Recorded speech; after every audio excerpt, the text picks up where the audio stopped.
नमस्कार, आप देख रहे प्राइम न्यूज और मैं हूं आपके साथ आलोक शुक्ला।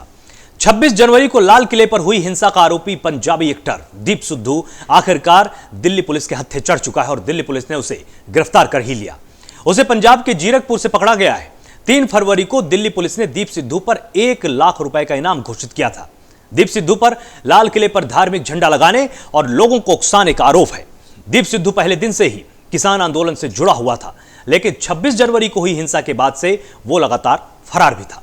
सूत्रों के मुताबिक दीप सिद्धू अमेरिका के कैलिफोर्निया में रहने वाली अपनी एक मित्र के लगातार संपर्क में था।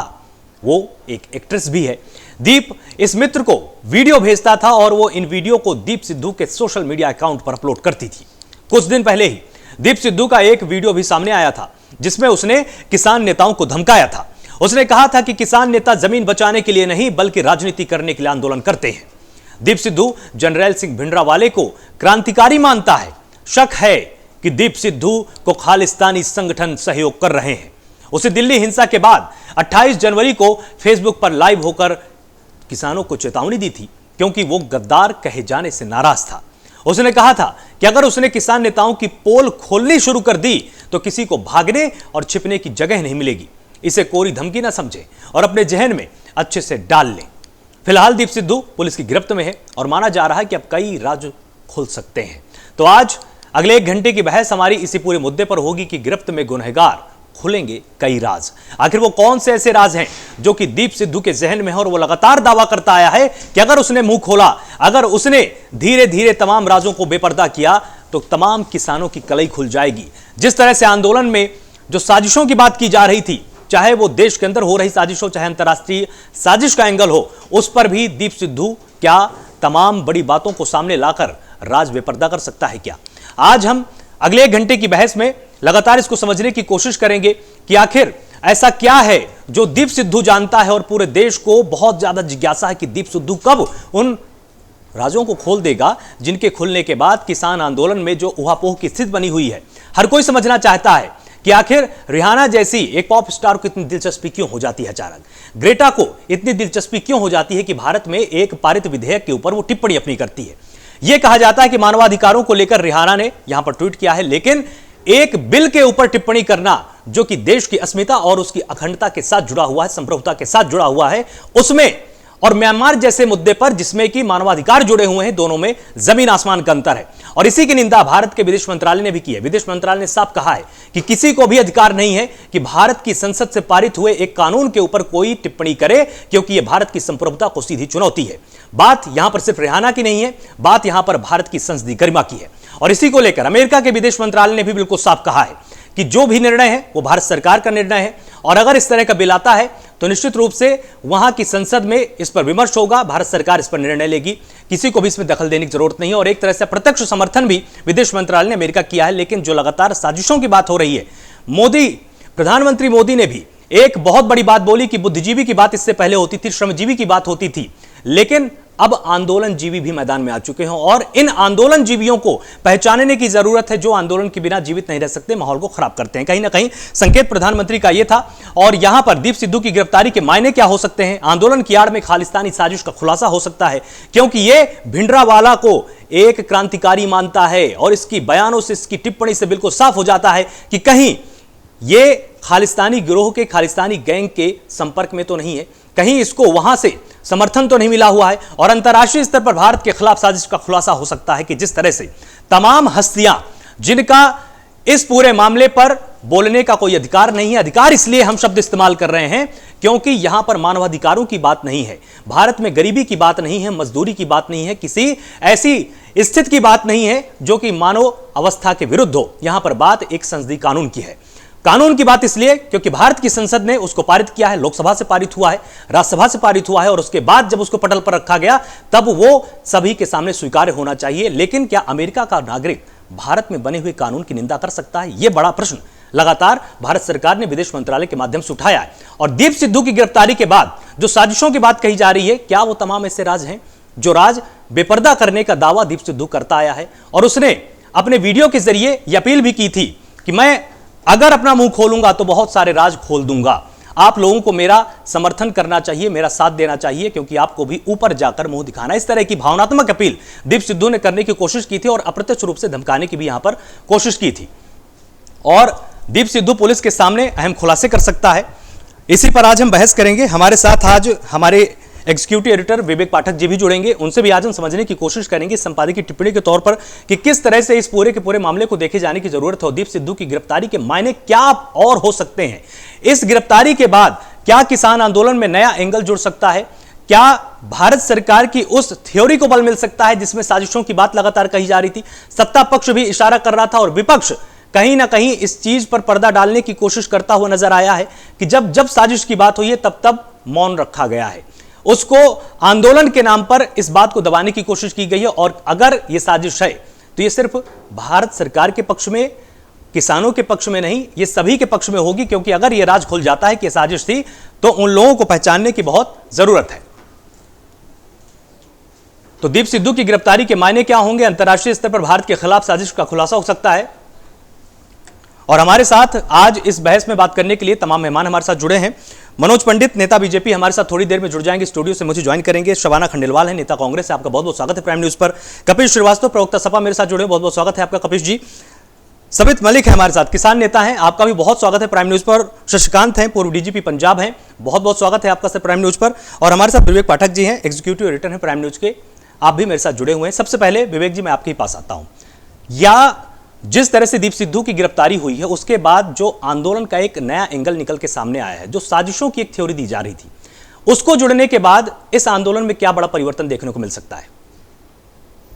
देखिए आलोक, सबसे बड़ा सवाल ही यही है। दरअसल जिस तरह से जिस दिन से पहले दिन से ये आंदोलन सामने आया तो ठीक है, किसानों के साथ दिक्कतें थी, इस कानून को लेकर एक विरोध था, लेकिन ये बात भी सच है कि जब भी अगर इस देश में आंदोलन की बात की जाए तो वहाँ पर कुछ ना कुछ षड्यंत्र की बू कहीं ना कहीं से आती ही रही है। और ये विशेष कारण रहा जिसकी वजह से जब दीप सिद्धू जैसे लोगों ने वहाँ पर जाकर एक एजेंडा अपना साझा किया, और यहाँ से नहीं, कनाडा और यूएस के बीच वहाँ बैठे हुए कई ऐसे लोग रहे जिसमें खास तौर से खालिस्तानी मूवमेंट को फिर से एक प्रोवोकेशन देने का उनको एक हथियार मिल गया इस आंदोलन के जरिए। तो ये सीधी सीधी बात है, और सरकार के और खुद जो है आईबी की तरफ से, एनआईए की तरफ से कई बार इस बारे में जो है सतर्क किया लोगों को किया जाता रहा, लेकिन वो सरकार का एक एजेंडा बोल के उससे दरकिनार जो है बसते रहे लोग। लेकिन दिल्ली हिंसा के वक्त जो चीजें सामने देखने को मिली उसके बाद ये बात माना साफ हो गया कि कहीं ना कहीं जिस बात का अंदेशा सरकार बार बार जता रही थी वो उसमें कुछ ना कुछ तथ्य बिल्कुल साबित होते हुए दिखाई देते। क्योंकि लाल किले पर आप जाके विरोध कर रहे हैं, पुलिस कर्मियों के, सुरक्षा कर्मियों के साथ मारपिटाई कर रहे हैं, और वहां जाके आप कोई अपना धर्म से जुड़ा हुआ झंडा जाके फहरा देते हैं, इससे आपके किसानों का बिल वापस तो नहीं होता, आप मुद्दे को भटका तो नहीं सकते। यानी कि एक एजेंडा था जो कि स्पष्ट हो गया। जिसके बाद जब दीप सिद्धू गिरफ्तारी से पहले बाहर अपने वीडियोस जारी करता रहा तो उसमें साफ तौर पे उन्होंने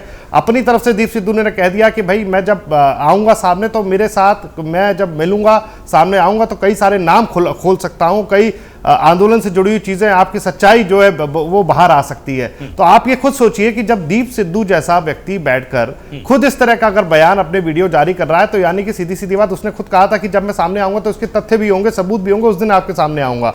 तो ये बात तो स्पष्ट है कि कहीं ना कहीं इस आंदोलन की आड़ में ही सही, लेकिन कुछ ना कुछ ऐसा जरूर पक रहा था जिसे जो भारत विरोधी जो ताकतें हैं वो भुनाना चाहती थी। और अगर हम इस पर बात करेंगे, देखिए जो गिरफ्तारी अब हुई है, हम कह रहे हैं किसानों का विरोध अलग बात है, किसानों का गुस्सा इस कानून पर लेकर चर्चा सरकार के बीच और उनकी अपने किसानों के बीच की बात है, लेकिन इसका फायदा अगर कोई देश का विरोधी अगर इसका फायदा उठाना चाहेगा तो उसको जवाब देना भी जरूरी है, और इसके लिए किसानों को सतर्क होना भी जरूरी है।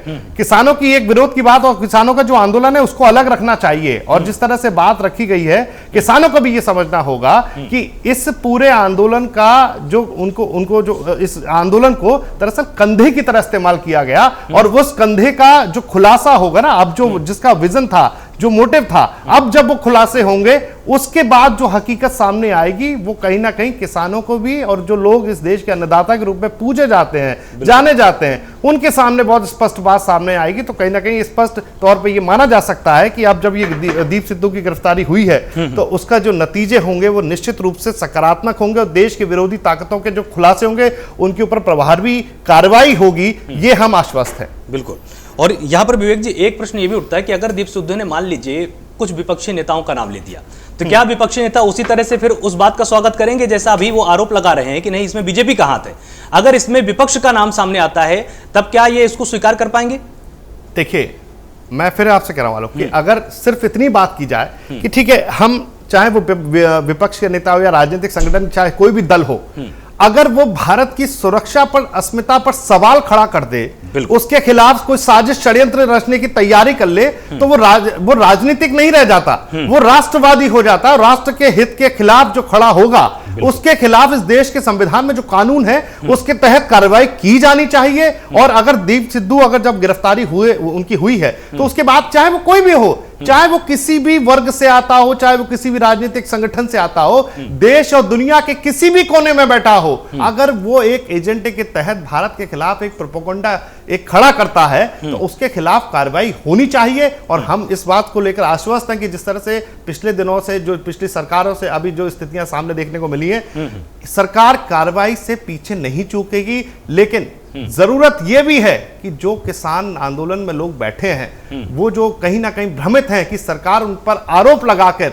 जिस तरह से कई किसान नेताओं ने सिंगू बॉर्डर पे जो बैठे हुए हैं, चाहे वो अगर मैं कह दूं कि गाजीपुर बॉर्डर पे जो बैठे हुए हैं, जिन्होंने कहा कि वो रोते हुए सामने निकल के आते हैं और वो बोलते हैं कि सामने कि भाई हमारा आंदोलन को गलत तरह से दिशा में लिया जा रहा है। अब उनको सही जवाब मिलेगा कि आखिरकार क्या कारण था, क्योंकि हिंसा की परमिशन किसी को नहीं दी जा सकती। देश के जो अस्मिता है, देश की जो आन बान शान है, देश का लाल किला राजधानी दिल्ली के अंदर, उसके ऊपर किसी ने जाके इस तरह की हरकत की है शर्मनाक, उसको माफ नहीं किया जा सकता। और सिर्फ ये हरकत नहीं है, ये छोटी छोटी हरकत, अगर मैं आपको बता दूं कि खालिस्तानी मूवमेंट से जुड़े हुए तमाम ऐसे लोग हैं जो विदेशों से बैठ के वहां फंडिंग, तो अभी पहली बार नहीं हुई है, फंडिंग लगातार उनसे जारी जो चलती आ रही है, छोटे छोटे अपने कॉकस इस तरह से रोक रख के, चाहे वो अलग अलग स्टेट्स की बात करें, लेकिन भारत के खिलाफ हवा वो बनाते रहे हैं। ठीक है, भारत की जो अखंडता है, जिसकी वजह से हम लोग साथ में खड़े हुए हैं, देश का सिख इस देश की संविधान की इज्जत करता है और हम इसके लिए बिल्कुल आश्वस्त हैं। लेकिन उनकी आड़ में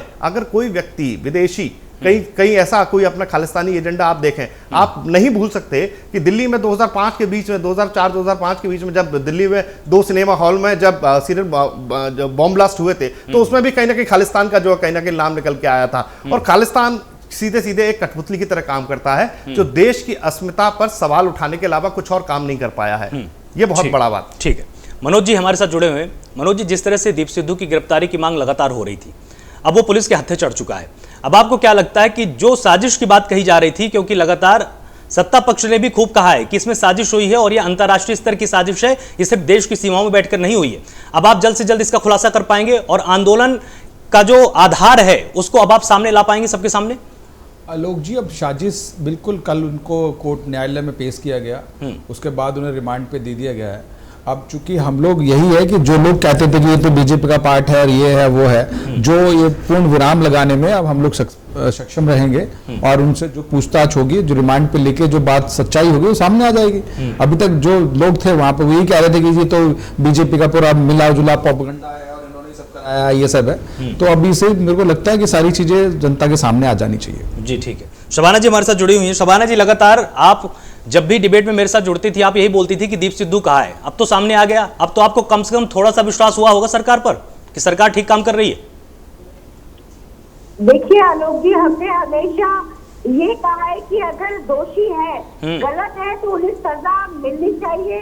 ये भारत के अस्तित्व की बात है, भारत के सम्मान की बात है, राष्ट्रीय ध्वज की बात है, जिसको अपमानित किया गया और वहाँ पर कोई और झंडा फहराया गया।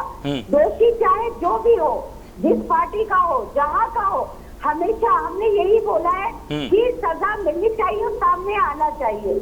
हमारे भारत के सम्मान से बड़ा कुछ भी नहीं है। मगर जैसा कि होता आया है, ये प्रथाएं क्यों बढ़ रही है? वो इसलिए बढ़ रही है कि किसी ने अगर दिल्ली के मुख्यमंत्री के ऊपर स्याही फेंक दी, किसी ने सभा में जाके जूता मार दिया, उसके बाद उसे सुरक्षा मिल गई, पार्टियां ज्वाइन करने का मौका मिल गया। इस तरह के अपराधियों को ये बढ़ावा मिलता है। अगर हम सख्त कानून बनाए तो मेरे ख्याल से इसकी वृद्धि नहीं होगी। कानून तो है ना पहले से, शबाना जी, कानून तो है पहले से ही। कानून है, मगर अभी एक कानून को लेकर ही तो सभी लोग बैठे हुए हैं गाजीपुर में। कानून बनाने के बाद ही तो वो लोग जाके बैठ गए ना। देखिए, शरण में ले लिए जाते हैं, अपने अपनी पार्टियों के बचा लिया जाता है, जो कि निंदनीय है, शर्मनाक है। अगर कोई भी भारत के मान सम्मान को ठेस पहुंचाता है, चाहे किसी मुद्दे को लेके, उसका विरोध होना चाहिए, उसको पनिशमेंट मिलना चाहिए। रिहाना के बारे में फिर आपकी क्या राय है? रिहाना के बारे में आपकी क्या राय है? क्या राय है? अब मेरे ख्याल से तो रिहाना भी तो निंदा कर रही है ना भारत के सम्मान को, वो भी ठेस पहुंचा रही है कहीं ना कहीं। इसका मौका उसको कौन दे रहा है? हमारी भारत सरकार, हमारे भारत के लोग। आज हमारे लोगों के लिए 21 बैरिकेटर लगा दिए गए। क्या कोई आतंकवादी संगठन का हमला होने वाला है, या किसी विदेशी ताकतों ने हमला करना है? यहाँ पर कंक्रीट की दीवारें खड़ी गई है, कीलें बिछाई गई है, बच्चे हैं, बड़े बड़े पत्थर लगाए गए। ये कौन है? हमारे अपने हैं, हमारे अपने किसान भाई है। क्यों सरकार बात करने को तैयार है? ये ठीक है, कौन दे रहा है? ठीक है। शबाना जी, हमारे साथ शशिकांत जी जुड़े हुए हैं, पूर्व डीजीपी थे पंजाब में, उनसे अब एक बार समझते हैं। शशिकांत जी, जिस तरह से अनुच्छेद 19 की बार बार बात की जाती है और इसका शोर सबसे ज्यादा सुनाई देने लगा है पिछले कुछ दशक में, बात ये कही जाती है कि हमको आजादी, हम कुछ भी बोल सकते हैं, हम धरना दे सकते हैं, लेकिन उसी आर्टिकल में यह भी साफ किया गया है कॉन्स्टिट्यूशन के अंदर कि अगर राष्ट्र की एकता, सुरक्षा, अखंडता पर कोई बात आएगी तो इसके तहत छूट नहीं दी जा सकती है। इसकी बात नहीं की जाती है जो मौजूदा हालात हैं उसमें प्रशासन किस तरह के कदम उठा सकता है, और अगर साजिश है तो साजिश पर भारत सरकार का रुख क्या हो सकता है?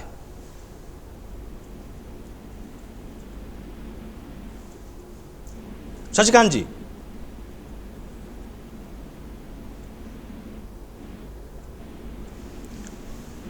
शशिकांत जी तक हमारी आवाज अभी जा नहीं रही है। कपीश जी के पास चलते हैं। कपीश जी, जिस तरह से रातों रात दीप सिद्धू गिरफ्तार होता है और उसके बाद दीप सिद्धू के मन में जो है उसके जानने की जिज्ञासा सभी में आ चुकी है, अब आपको क्या लगता है आंदोलन का रुख क्या होने वाला है?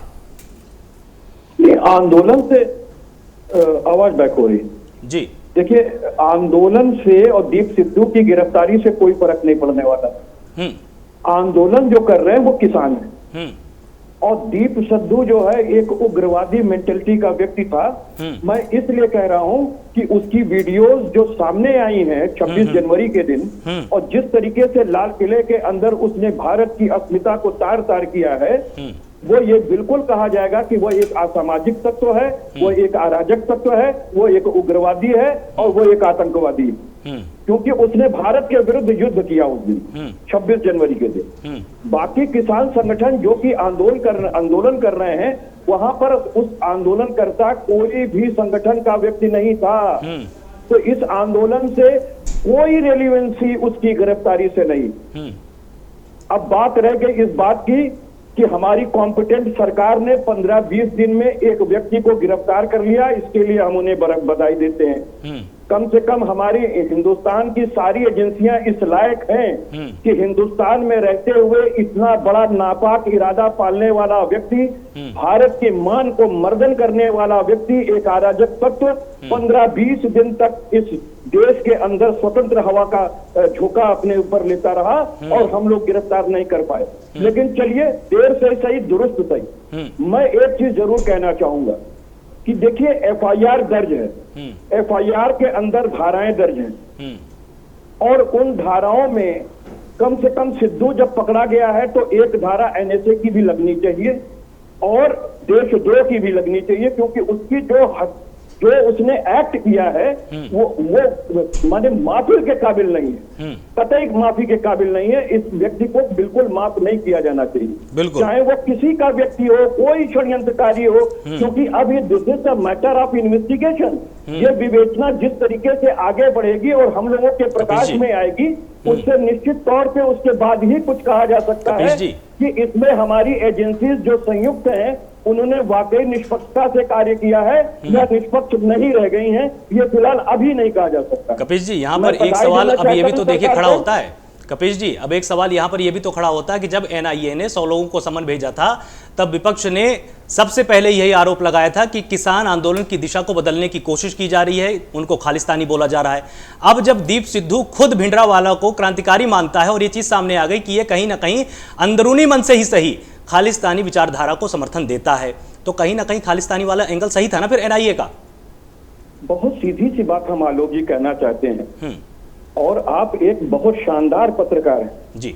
इसमें कोई दो राय नहीं है। आपके इतने अच्छे प्रश्न होते हैं और सारगर्भित होते हैं, मैं आपको बधाई देना चाहता हूँ। शुक्रिया। मैं एक चीज कहना चाहता हूँ कि आलोक भाई आप देखिए, अगर आईएनए ने 100 लोगों को अगर दिया था तो 100 लोगों में वो किसान संगठन के संयुक्त मोर्चे के लोग थे जो कि अपने रूट पे थे और उन्होंने 62 दिनों तक कोई अराजकता कायम नहीं की। यहाँ तक कि 107-16 सीआरपीसी का भी मुकदमा सरकार उन पर नहीं कर पाई।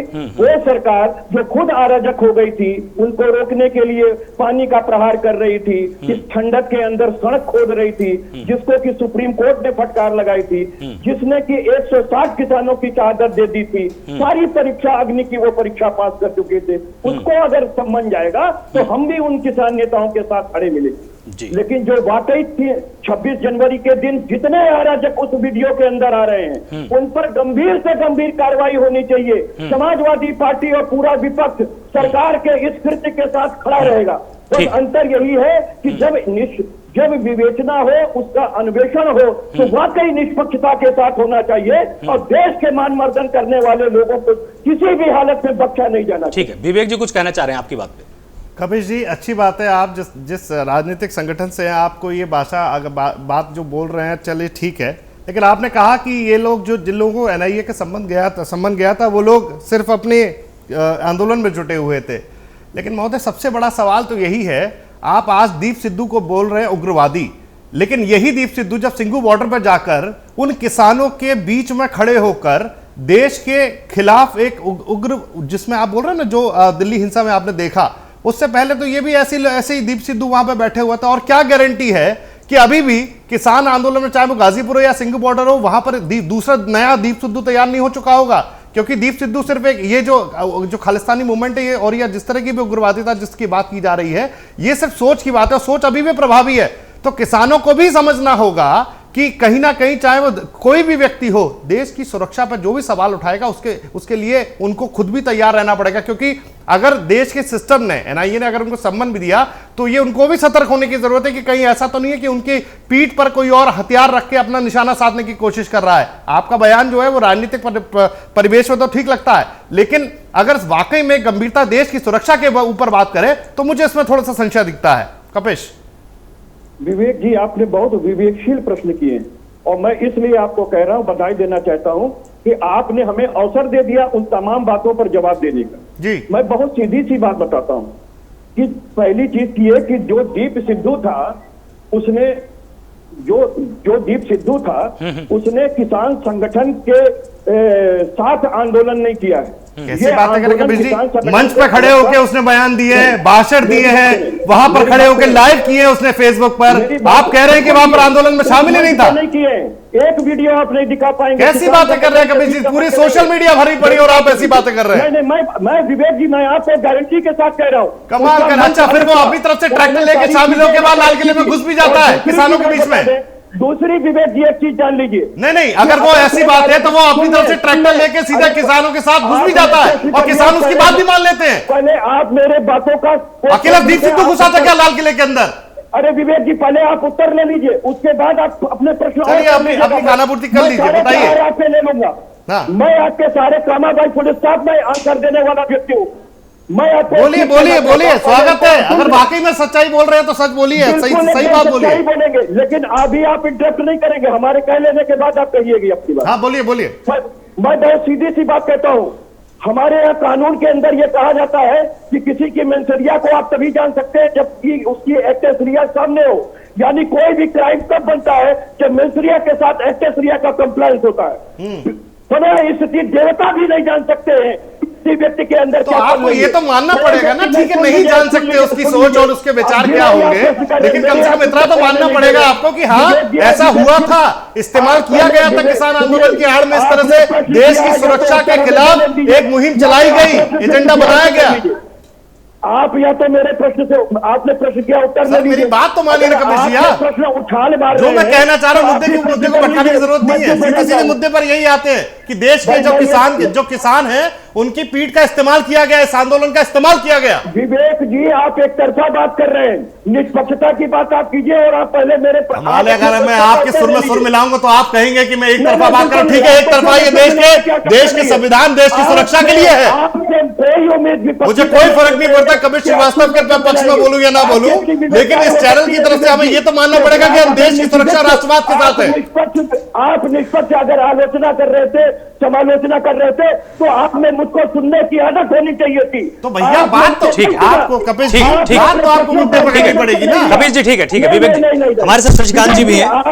ठीक है कपिल जी, आता हूं मैं आपके पास आता हूं। ठीक है, अभी बात फिर कहीं से कहीं और चली जाएगी, रुकते हैं, एक बार रुकते हैं। ठीक है कपिल जी, 2 मिनट का थोड़ा सा पॉज ले लेते हैं। हमारे साथ शशिकांत जी हैं। कपिल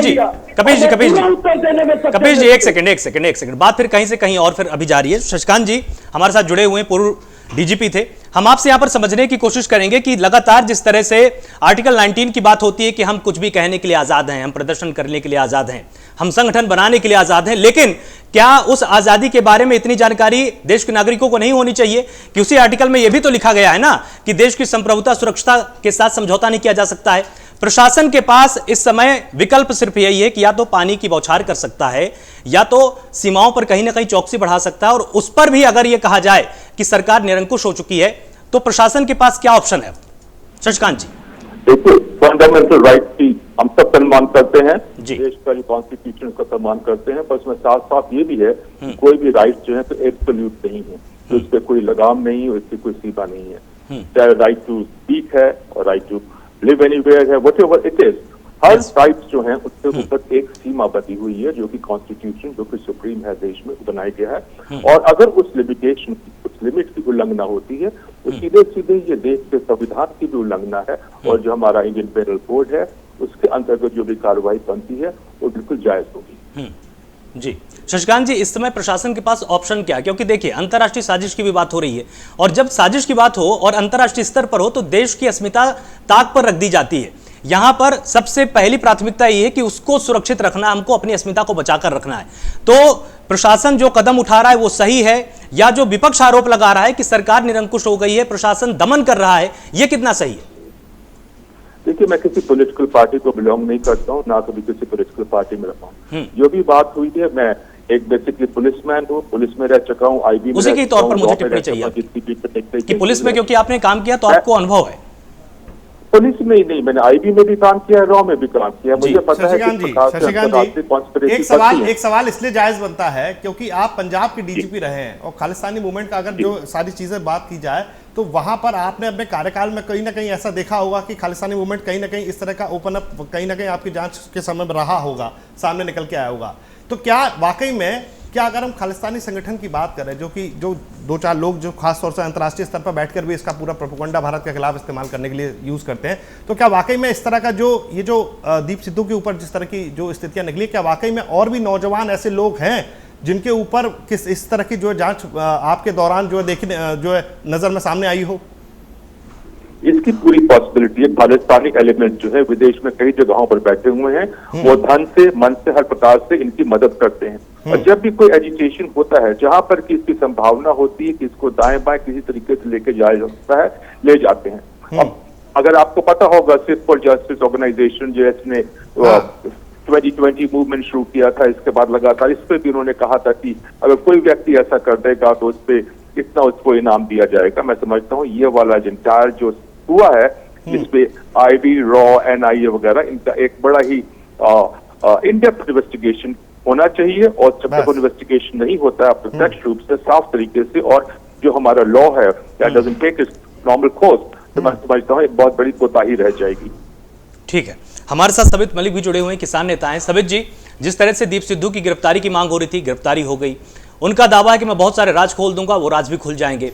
किसान आंदोलन जिन मांगों को लेकर शुरू हुआ था, आपको नहीं लगता है कि धीरे धीरे आंदोलन अपनी दिशा को भटक रहा है, या इसको सही रास्ते पर बनाए रखने के लिए आपको कुछ और ठोस कदम उठाने की जरूरत है? आलोक शुक्ला जी, सबसे पहले आपका धन्यवाद। पिछले 30 मिनट तो मैं इंतजार कर रहा था, आपको मेरी याद आई। स्वागत है। आंदोलन जैसे चल रहा था शांतिपूर्वक, ऐसे ही अब भी चल रहा है। ये किसानों की तपस्या है। आप सारी चीजें कर रहे हैं, आप ये क्यों नहीं बताते आंदोलन शुरू क्यों हुआ है? इसके पीछे ऐसी क्या चीज है? देखो, जद में जाने की जरूरत है। जो हमारी सरकार है आज की, उसने हमसे तमाम वादे किए थे। उसने कहा था हम C2 का लाभ देंगे। जब C2 की मांग करी गई, इसके बाद इन्होंने जाकर कोर्ट में एक हलफनामा दाखिल कर दिया, अरे हम लाभ नहीं दे सकते। इन्होंने कहा था हम किसान की आय दुगनी करेंगे। किसान की आय दुगनी नहीं हुई, खर्चे दुगने हो गए। इन्होंने खुद कहा था कि हम MSP की गारंटी देंगे। अब ये कहते हैं MSP थी, है और रहेगी। अरे जब थी, है और रहेगी, आप उसको कानूनी जामा पहना दो। आप ही ने तो कहा तो ये था कि हम गारंटी MSP जैसा देंगे। सुनने में तो ऐसा ही लग रहा है ना कि नहीं थी है रहेगी, तो ये तो गारंटी जैसा ही लग रहा है सुनने में। नहीं, इसका भाव कुछ और निकल रहा है क्या? सरकार बोलचाल की भाषा से चलती है या संविधान से चलती है? उसको आप लिखित में दीजिए ना। तो आप ही इसके एक बाद में- देखिए, प्रश्न यही तो है सबसे बड़ा कि अगर आपके दिमाग में कुछ अभी चीजें हैं यही तो आप बोल उसका रहे ड्राफ्ट तैयार कर दीजिए और आप पेश कर दीजिए सरकार के सामने। नहीं, ड्राफ्ट बनाने का काम किसान का है कि सरकार का है? सरकार हर मुद्दे में ड्राफ्ट तो दे ही सकते हैं ना, इसके लिए किसने रोक रखा है? सुप्रीम कोर्ट पर डाल देती है, कभी दिल्ली पुलिस पर डाल देती है, कभी किसान पर डाल देती है। हमने सरकार को किस लिए चुना? और जो कल माननीय प्रधानमंत्री जी ने संसद में बोला है, इससे भारत का किसान और मजदूर अपने आप को ठगा हुआ महसूस कर रहा है। जिस तरह से उन्होंने किसानों के ऊपर व्यंग कसे हैं, वो देश के राजा है, उनके ये शोभा नहीं देता। अरे किसान है, मजदूर है, अपने हक की लड़ाई लड़ रहा है, अपने मौलिक अधिकारों की लड़ाई लड़ रहा है, तो उस पर उनको विचार करना चाहिए। एक जनता को आश्वासन देना चाहिए कि हम आपकी विषय में सोच रहे हैं, कुछ करेंगे। लेकिन वो तो एक मखौल उड़ा रहे हैं भारत के किसानों का, उनको परजीवी, आंदोलनजीवी और पता नहीं क्या क्या कह रहे हैं। सुनिए तो देखिए, सबसे बड़ी समस्या यही है ना कि आप ये मांग कर रहे हैं कि कृषि बिल वापस होने ही चाहिए। पहली चीज तो ये, चलिए अगर कृषि बिल वापस हो गए उसके बाद क्या? उसके बाद की कुछ तो तैयारी आपके पास होगी कि भैया हमारी मांगे ये हैं, ये 10 बिंदु हैं, हमको ये चीज चाहिए। ना तो आपके पास ड्राफ्ट है, सुप्रीम कोर्ट ने आपसे पूछा, आप वहां पर साबित करने को तैयार नहीं कि ये काला कानून कैसे हो जाता है। जी, आपको मुझे लग रहा जानकारी नहीं है। हम लोग 2 महीने पहले लिखित रूप में सरकार को दे चुके हैं कि हमारी 4 मांगे हैं। तीनों बिल वापस हो, MSP की गारंटी हो, सस्ती पराली ट्रैक्टर वाले से किसानों को बाहर किया जाए, और जो बिजली अधिनियम है उसमें इसकी जानकारी समित जी मुझे छोड़िए। इस समय जो भी बालिग नाबालिग बच्चा भी होगा ना, उसको भी जानकारी है कि आपकी मांगे क्या थी। लेकिन आप एक चीज बताइए ना, अगर कृषि बिल वापस हो जाता है उसके बाद का कुछ तो ड्राफ्ट होगा ना आपके पास। अरे कृषि बिल वापस हो जाएगा, दोबारा बैठ के और नया बिल बनाया जाएगा। उसमें विशेषज्ञ होंगे और खेती से जुड़े हुए लोग होंगे, पक्ष होगा, विपक्ष होगा। यही तो हम भी पहले दिन से कह रहे हैं। ठीक है। और MSP की गारंटी होनी चाहिए, जितने और मुद्दे हैं वो होने चाहिए। और जो निर्दोष किसानों को जेलों में बंद किया जा रहा है, जिनके ऊपर रात में लाठियां चलाई जा रही है, ठीक है, उन लोगों के खिलाफ कार्रवाई होनी ठीक चाहिए। है। मनोज जी आपकी बात का कुछ जवाब देना चाह रहे हैं? मैं ये पूछना चाहता हूँ कि जब सरकार ये कहती है कि हम 1.5 साल तक इसको होल्ड करने को तैयार हैं, और 1.5 साल बाद जैसे भी चीज, जो भी इस बीच जो भी इसमें होमवर्क करना है, सारी चीजें करनी है, वो सब करने को तैयार है, तो ये घर जाने में क्या परेशानी है? ये इसी बात पे क्यों अटके हैं कि सिर्फ आप बिल वापस लो तो हम घर जाएंगे? उसमें क्यों, मतलब क्या, मतलब ये क्या दिखाना चाहते हैं? ये दिखाना चाहते हैं कि सरकार हमारे सामने झुक जाए तभी, या देश में जो सिस्टम चल रहा है वो इनके सामने बौना हो जाए, ये उस पर हावी हो जाए, या ऐसे दीप सिंधु, कितने दीप सिंधु पैदा करना चाहते हैं ये लोग हर जगह? चाहे जहां NIA, अभी विवेक भाई ने कहा कि इस बात की क्या गारंटी है कि गाजीपुर में और दीप सिंधु नहीं है, या बॉर्डर पे नहीं है? बहुत सारे लोग हो सकते हैं। ये तो चलो एक आदमी सामने आ गया तो ठीक है, पकड़ लिया। समित जी। आलोक जी, मैं इनको जवाब देना चाहता हूँ।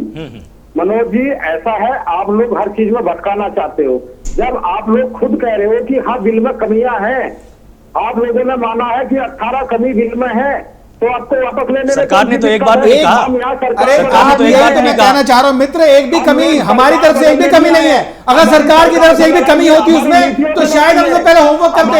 एक भी कमी नहीं है उसमें, पर लेकिन हमारी जिम्मेदारी बनती है कि हम अपने देश के हर एक नागरिक को समझाएं। ये फर्ज है सरकार का कि सरकार अगर हमारे कानून से कोई असंतुष्ट है तो उसको संतुष्ट करने की जिम्मेदारी सरकार की बनती है। हम उन जिम्मेदारी में खड़े उतरते हैं। एक बार सुन भी लो, जब आपने क्वेश्चन किया उसका जवाब भी सुन लो। जब आप कह रहे हो उसमें कोई कमी नहीं है, तो आप उसमें बदलाव करने को क्यों तैयार हो? और 11 मीटिंग कर रहे हो आप? कोई नहीं, सिर्फ इसलिए कि अगर किसी को कोई आपत्ति है तो हमें बताएं, और हम उसमें अगर संशोधन हो सकता है तो जरूर करेंगे। मनोज जी, हम नहीं चाहते। आप क्या समझते हैं? NH 24 बंद पड़ा है, जिस रोड से लाखों लोग ऑफिस जाते हैं, एम्बुलेंस गाड़ियां जाती हैं, क्या उन लोग वो देश के नागरिक नहीं है? क्या उनको परेशानी नहीं हो रही? ठीक है या जो तेज आवाज में बोलने से कुछ आवाज नहीं पूरी होगा। है। अगर उसमें उनका कोई उत्तर दिक्कत सुन नहीं लीजिए। है तो आप उसको होल्ड क्यों कर रहे हो देर ठीक है, तक? बोलिए आप उत्तर दीजिए अपना।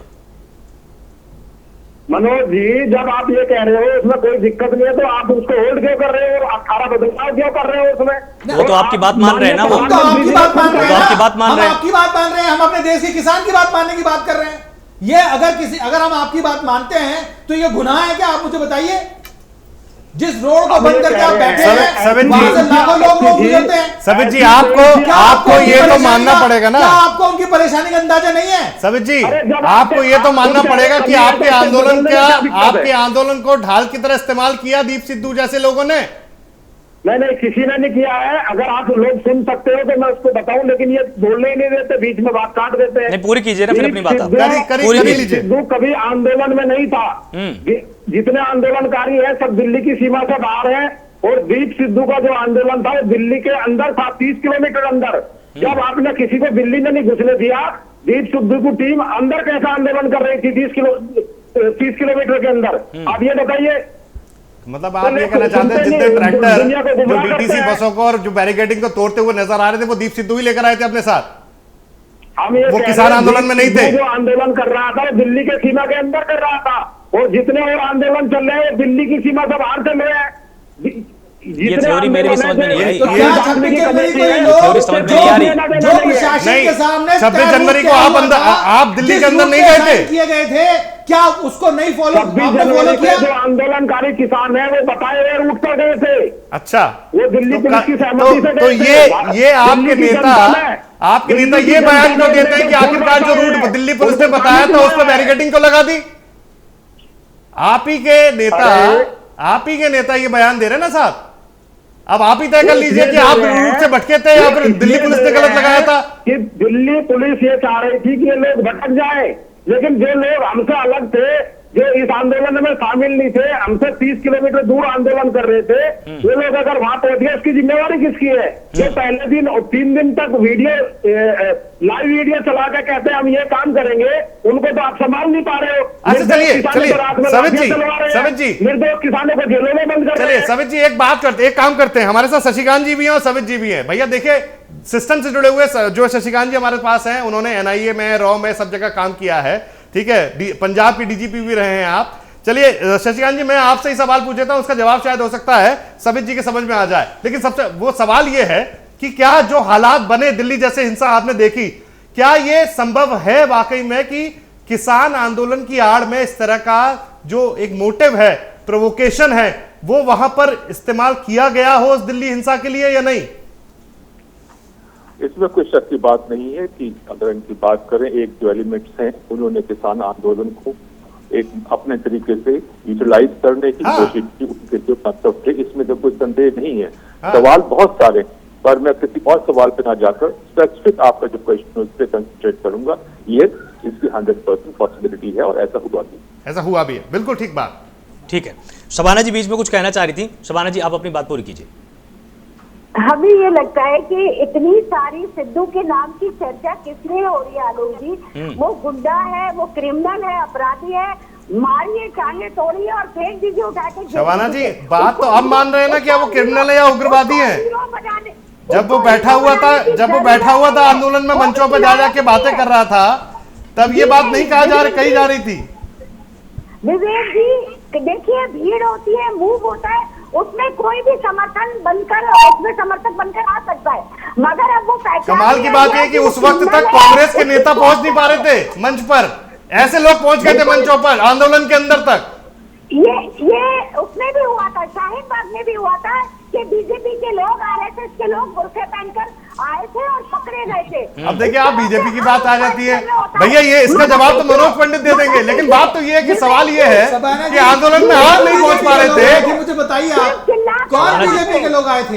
एक आदमी नहीं मिला। आज सरकार अगर किसानों की बात मानती है तो ये ठीक है। है क्या के साथ है, और हम ये जानते हैं कि किसान कभी भी ये कर ही नहीं सकते। नहीं, अगर वो कुछ भी नहीं कर सकते, नहीं ठीक है, सारी बातें आपकी बिल्कुल सही है शबाना जी, आपकी सारी बातें सही हैं, आपकी सारी बातें सही हैं, आप जो भी बोल रही हैं। मुझे एक चीज समझा दीजिए ना कि बात इस चीज पर होनी चाहिए कि आंदोलन कितना बेहतर चल रहा है, किस दिशा में चल रहा है, या बात इस चीज पर होनी चाहिए थी लगातार कि बिल में क्या खामियां हैं, उस पर फोकस किसी का नहीं है। सबका फोकस इस पे कि आंदोलन कितना ज्यादा पॉपुलर हुआ है, क्या विदेशों में वहां पर रिहाना ने उसको देखा, क्या ग्रेटा ने उसको देखा, क्या इस पर चर्चा होनी चाहिए थी क्या देश के अंदर? देखिए, महाराष्ट्र के अंदर कई सितारों को नोटिस भेज दिए जाते हैं ट्वीट करने के बाद में। हमारी सरकार की कमी है। हमारी सरकार हमारे किसान भाइयों से, हमारे अन्नदाताओं से बात करने को तैयार नहीं है। कैसी बातें कर रही है, इतने दौरों की बात चल रही है और उसके बाद कह रहे हैं आप बात करने को तैयार नहीं शबाना है। जी 12 बार 13 बार हम लोग बात कर चुके बुला बुला के, एक सेकंड। और हम उनकी बातें मानने को तैयार हैं। बिल वापस लीजिए ना, किसान अपना घर बार छोड़ शबाना जी, वहाँ सीधा सा बैठे। प्रश्न पूछूंगा, उनके बिल के सरहद सीधा सा पर प्रश्न पूछूंगा, बिल वापस क्यों होना चाहिए? होना चाहिए। अगर किसानों को लगता है कि वो बिल उनके लायक कमी है नहीं उसमें। उनको उसमें बिल्कुल कमियां है, तो निश्चित तौर तो पर संशोधन नहीं हो सकता क्या? संशोधन नहीं हो सकता? संशोधन करना चाहिए, मगर वो टेबल पर संशोधन नहीं हो होता है, सकता फिर बिल में? पक्ष और विपक्ष बैठकर। शबाना होना जी, चाहिए, संशोधन नहीं हो मगर सकता? सरकार क्या करेगी? संशोधन हो सकता है, मगर सरकार नहीं चाहती है। सरकार बोल तो रही है करने को, हमें तैयार। हमारे अन्नदाताओं पर जुल्म करे, और ये बिल्कुल एक सीधा सा सवाल आपसे है शबाना जी, संशोधन का प्रावधान हमारे कॉन्स्टिट्यूशन में है। मैं आपको कुछ याद दिला देता हूं, यह प्रश्न मैंने आपसे क्यों पूछा। 1992 के आसपास आप लोग सिस्टम लेके आते हैं पीडीएस का, सार्वजनिक वितरण प्रणाली का, आपको याद है? उसके 5 साल बाद भारत की सरकार को महसूस होता है कि इसमें कुछ ना कुछ कमियां रह गई, हम इसको संशोधित करेंगे। आप क्या लेके आए 1997 में? आरपीडीएस। उसके बाद फिर आपने उसको चेंज कर दिया टीपीडीएस के रूप में। तो संशोधनों की प्रणाली तो आप भी अपनाते आए हैं ना। अगर भारत सरकार ये कह रही है कि संशोधन कर देंगे तो आपको आपत्ति क्यों है इतनी? और जिस वक्त मनमोहन सिंह ये बातें कह रहे थे तब कोई विरोध नहीं था। किसान उस चीज को स्वीकार नहीं कर रहे हैं, वो हमारे अन्नदाता है। उनको अगर उस चीज से प्रॉब्लम है तो आप बैठकर बात कीजिए ना, क्यों नहीं रास्ता निकाल? क्या आपको लगता है कि किसानों में पढ़े लिखे लोग नहीं है, वो कानून नहीं जानते, या उनके IAS PAS नहीं है? क्यों सरकार इस मुद्दे में बात, क्यों उस चीज को इतना बढ़ावा दिया जा रहा है कि सिद्धू जैसे अपराधी उसमें बीच में शामिल हो और उसको खराब कर सके? उनकी उस लड़ाई को, उस मुहिम को हम किसानों के साथ थे, किसानों के साथ है, आज भी है और हमेशा रहेंगे। ठीक है कपिल जी, इन्होंने एक बहुत अच्छी यहाँ पर बात कही और इन्होंने ये प्रश्न उठाने की कोशिश की कि क्या किसानों के बीच में पढ़े लिखे लोग नहीं हैं। आप एक विद्वान व्यक्ति हैं, मैं आपसे ये समझना चाहूंगा कि जब विद्वान व्यक्ति दो आमने सामने बैठते हैं तो उनके बीच में मुद्दों पर बहस होती है, या इस चीज की बहस होती है कि नहीं पहले आप अपने प्रस्ताव को वापस लीजिए उसके बाद ही हम बात शुरू करेंगे? देखिए, दो बुद्धिमान की बात नहीं है। यहाँ पे जब आप चर्चा करते हैं किसी बिल के लिए और आंदोलित किसान है, कोई किसान नेता एक उसका नेतृत्व करता है, लेकिन उसके पीछे सारे किसान होते हैं, सबकी मंशा एक साथ होती है, तो नेतृत्व लेकर के उसे आगे बढ़ता है। जैसे आपने गांधी जी की जीत को भी देखा, गांधी जी की ही आप फिलॉसफी को पढ़ लें तो वो कहते हैं कि कोई व्यक्ति नेता नहीं होता है, विषय होते हैं, मुद्दे होते हैं जो उसको नेता बना देते हैं। तो नेता जो है विषय और समय बनाता है। आज राकेश टिकैत या जो तमाम और सिख नेता आपके सामने सिंध बॉर्डर पे कर रहे हैं, आज उनको मुद्दों ने नेतृत्व थमाया है। राकेश जी, ये वही राकेश जी है जिन्होंने अपना विधायकी का इलेक्शन लड़ा था और आप याद कीजिए वो हार गए थे। और आज की स्थिति क्या है? तो मुद्दा किसने दिया? मेन चीज ये है कि हम ये कह रहे हैं आपने हमारे लिए कानून बनाया, हम ये कह रहे हैं अपने यहाँ सारी पंचायतें करने के बाद कि नहीं, ये तीनों कानून हमारे लिए बेकार हैं, इसको वापस कर लीजिए और फिर हमसे एक समिति का गठन कर लीजिए, हमसे राय मशवरा करके कानून ले आइए। सरकार जो है वो जनप्रतिनिधियों के द्वारा बनती है और हम लोग वोट लेने के लिए दरवाजे दरवाजे जाते हैं। इसमें सरकार का कहीं भी ऐसा नहीं है कि अहंकार सामने आवे। सरकार बड़ी नहीं होती है, देश के लोग बड़े होते हैं, क्योंकि संविधान भी इन देश के लोगों के द्वारा ही और लोगों के लिए बना हुआ है। तो हम ये चीज कहते हैं, इसमें नाक की लड़ाई कुछ नहीं। आप हमें कहते हैं कि हमने तुम्हारे फायदे के लिए बनाया, हम कहते हैं साहब आपने ये चंद जो है व्यापारियों के फायदे के लिए बनाया है, तो आप वापस कर लीजिए। फिर एक मिल बैठ करके एक कानून बन जाता है।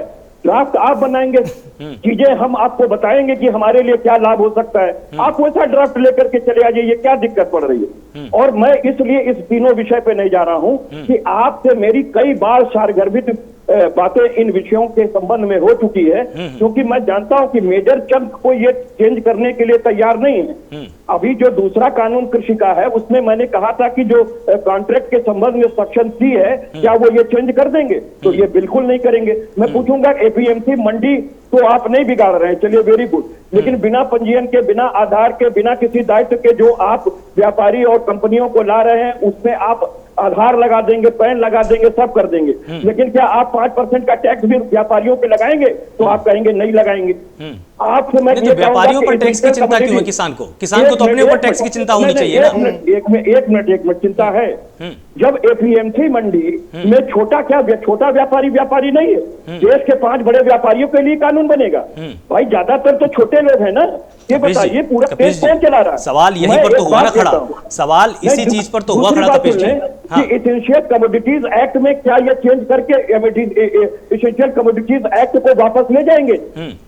तो ये नहीं ले जाएंगे साहब। तो हम ये कह रहे हैं कि इसके विवाद में फंसने की जरूरत नहीं है। सरकार हमारी है, नरेंद्र मोदी जी हमारे प्रधानमंत्री हैं। ये देश हम सबका देश है। आपने जो बात कही ना टैक्स की, सबसे बड़ा सवाल यहीं पर तो खड़ा हो जाता है ना। एक राज्य सरकार है जो कि किसानों से टैक्स मंडी के माध्यम से लेती। सुनिए एक मिनट सुनिए ना मेरी बात को बाप। एक ऐसी राज्य सरकार है जो कि किसानों से मंडी के माध्यम से टैक्स लेती है। एक केंद्र की सरकार है, वो बोल रही भैया हमें तुमसे किसी तरह का टैक्स नहीं चाहिए। तो आंदोलन किसके खिलाफ होना चाहिए था? उस सरकार के खिलाफ जो कि टैक्स ले रही है, या उस सरकार के खिलाफ जो कि बोल रही है कि हमको तो टैक्स नहीं चाहिए आपसे? किसानों से नहीं, व्यापारियों से टैक्स एपीएमसी मंडी में लगता है। और दूसरी बात मैं एक चीज कह रहा हूं, तो पर्ची तो कटती है ना फिर भी किसान की वहां पर। जो मैक्सिमम और रिटेल प्राइस तय करने का अधिकारी हो जाता है विपणन में आते, क्योंकि देखिए कृषि पे कानून बनाने का अधिकारी केंद्र को नहीं है। इन्होंने अगर इसमें विपणन और संवर्धन नहीं जोड़ा होता तो शायद ये केंद्रीय कानून बन ही नहीं सकता था। कांक्रीट लिस्ट में इसको इसीलिए लेके मैं इस चीज के लिए कह रहा हूं कि आप कहीं ना कहीं संघ पर भी प्रहार कर रहे हैं।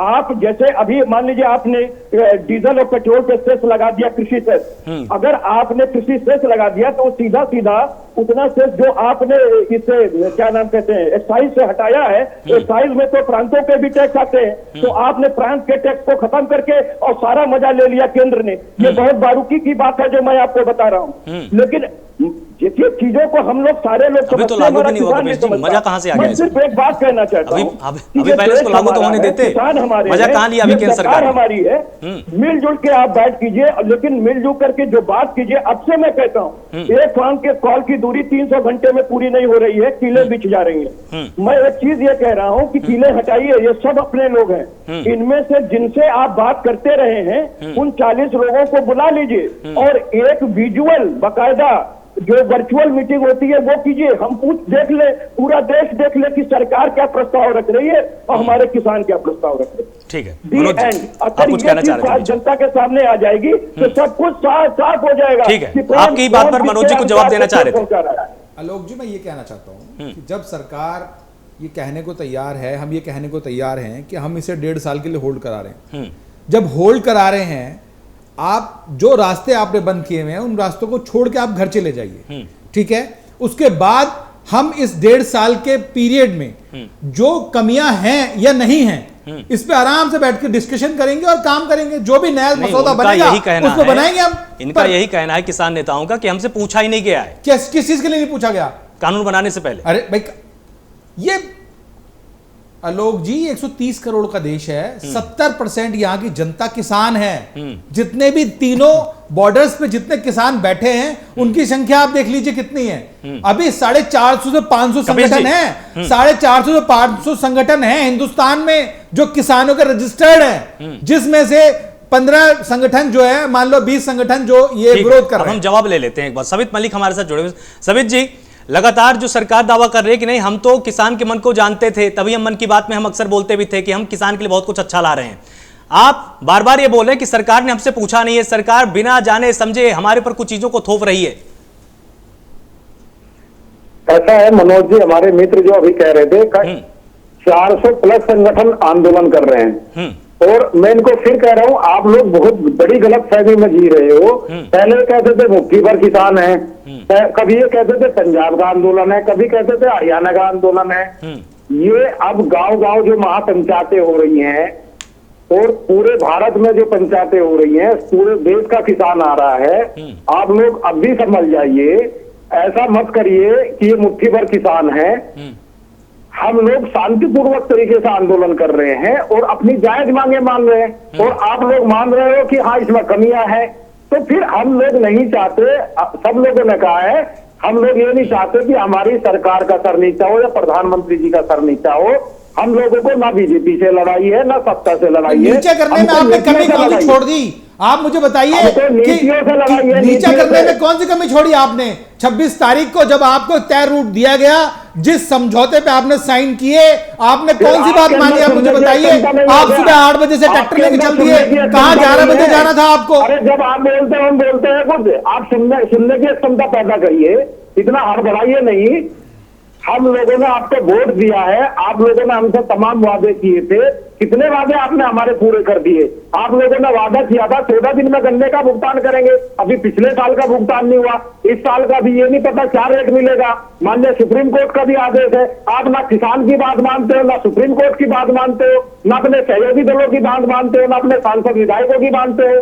इसीलिए विधायक इस्तीफा देके मुजफ्फरनगर से करतार सिंह बढ़ाना, और आपकी सहयोगी हरसिमरत कौर छोड़कर चली गई। सुप्रीम कोर्ट की बात आप नहीं मानते। 14 दिन का वादा है भुगतान का, आपने भी कहा, सुप्रीम कोर्ट ने भी कहा हमारा गन्ने का भुगतान करा दीजिए। ऐसा वक्त कम है, इसलिए जरूरी बात यह है कि आज का जो मुख्य मुद्दा है उस पर आते हैं। शशिकांत जी का मैं रुख करता हूं। शशिकांत जी, सबसे बड़ी बात यह है कि जितनी बड़ी कामयाबी दिल्ली पुलिस के पास आज है, जो दीप सिद्धू का आज जो उनकी गिरफ्त में है, अब ये क्या आगे की प्रक्रिया, जिस तरह से बताया गया कि अभी वो न्यायालय में पेशी के बाद में अब उनको रिमांड पे भेज दिया गया है।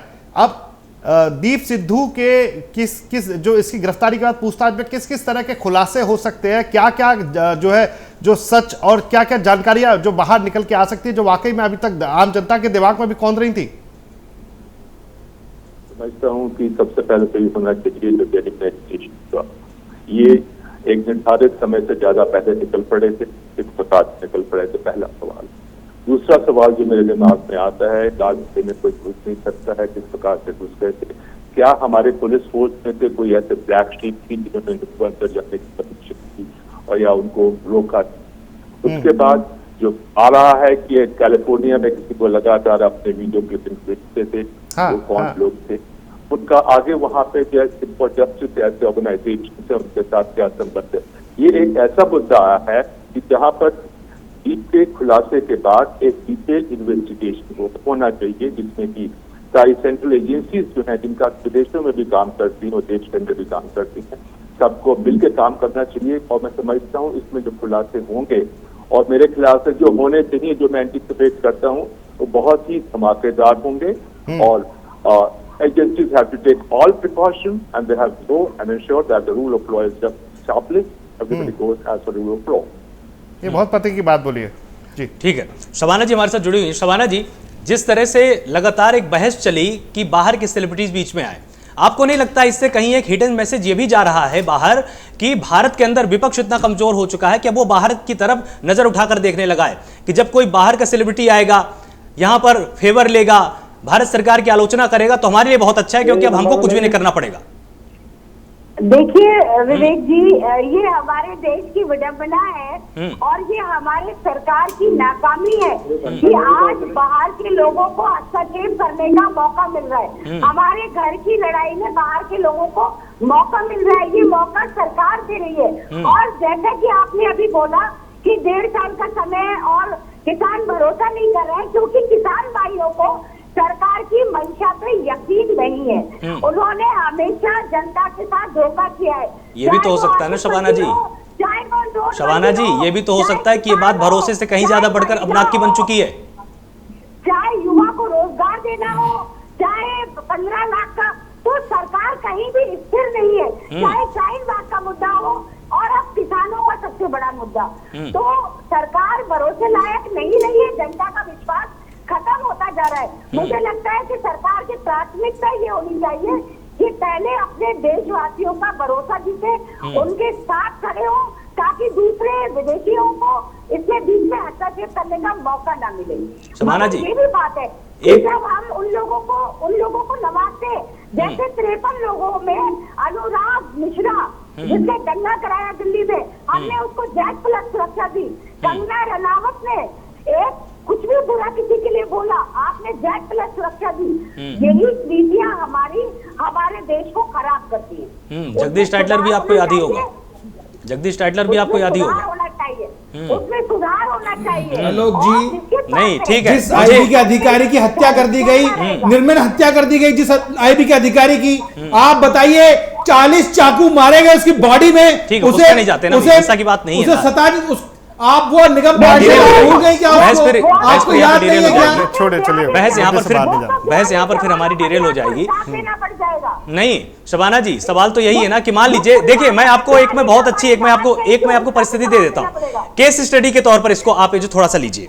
मान लीजिए भारत सरकार में कांग्रेस की सरकार होती, कि आपकी पार्टी बहुमत के साथ, भारी बहुमत के साथ जीती हुई होती, अगर इस तरह का बिल लेके आती, क्योंकि आपकी मंशा पहले थी, इस चीज से आप इनकार नहीं कर सकती, पहले आप भी ऐसा ही बिल चाहती थी। अगर आप लेके आते और अगर आप ये बोलते कि हम किसानों के लिए सब कुछ परफेक्ट लेके आए हैं, और अगर किसान ये बोलते कि नहीं आप इसको वापस लीजिए, आप बातचीत ही तो करते कम से कम। इसके अलावा आपके पास क्या विकल्प होता? पहली बात तो हमारे राज्य में, हमारे सरकार के टाइम में कभी किसान परेशान नहीं हुआ। हमेशा उन्हें कितनी आत्महत्याएं पूरा होने दीजिए, पूरा होने दीजिए ना उनकी बात। और अगर आज वो अगर अपने तो निश्चित तौर पर उनकी बात प्राथमिकता से सुनी जाती और हम अपने किसान भाइयों का समर्थन करते। ठीक है, निश्चित तौर पर। ठीक है विवेक जी, मान नहीं सकते हम। ठीक है पूछते हैं विवेक जी, जिस तरह से आपने देखा कि सत्ता पक्ष हो विपक्ष हो, हर किसी की अपनी एक लाइन है, लेकिन कुछ ऐसा नहीं लग रहा है कि ये बिल वापस लेने से ज्यादा कहीं ना कहीं नाक की लड़ाई बन चुकी है, क्योंकि मुद्दों पर बहस बहुत दूर हो चुकी है। बात तो यही है। दरअसल क्या है कि अगर बात सिर्फ मुद्दे की होती, किसान बिल की होती, तो निश्चित रूप से जिस तरह से सरकार की पहल रही और किसान भी अपनी तरफ से जाके बीच में मध्यस्थता की बात होती रही, ठीक है भाई, नाराजगी रही, बातचीत का हल नहीं निकला, बातचीत का दौर आगे भी, जिस तरह से कल प्रधानमंत्री ने सदन के बीच में जब साहब ने बोला है कि भाई ठीक है अभी रास्ते खुले हैं, बातचीत होगी, और किसान नेता भी बातचीत के लिए तैयार है। लेकिन मेरे को दो सवाल है।